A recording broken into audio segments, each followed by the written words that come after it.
Congress's lack of action on a defense budget for 2013 is putting our national security and Hampton Roads economy at risk.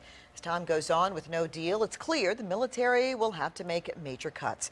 So on your side's military reporter Art Kahn joins us now to break it all down. Art.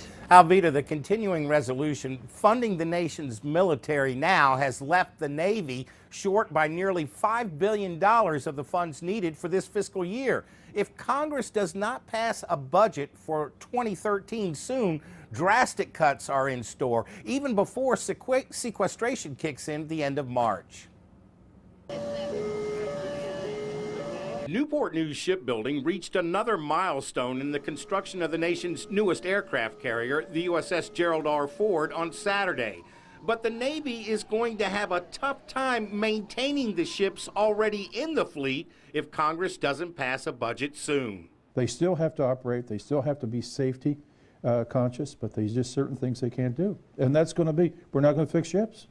What else can you do? He is the Chief of Naval Operations, Admiral Jonathan Greenert. Last week, the CNO said that if a budget is not passed and sequestration follows, overhauls to about 30 of the fleet's 187 surface ships will be canceled. Overhauls will continue at the 4 Navy-owned shipyards, but a lot of work that had been scheduled for private yards, and there are several in Hampton Roads, will be canceled.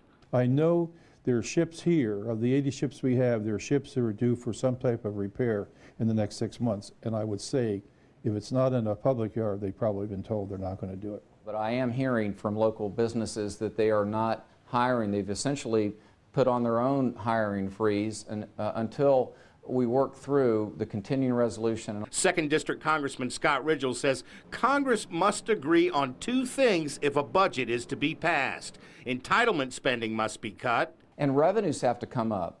We all agree that they should come up through growing our economy, but they also need to come up a bit through tax reform, and I've been making that case. And Congressman Ridgell's Democratic colleague in the Senate, Virginia's Mark Warner, has made a similar case, both men hoping to help Congress down the path to a bipartisan solution to the budget crisis. Both men, though, not as optimistic about accomplishing that as they were a few months ago. Live in the newsroom, Art Kahn, 10 on your side.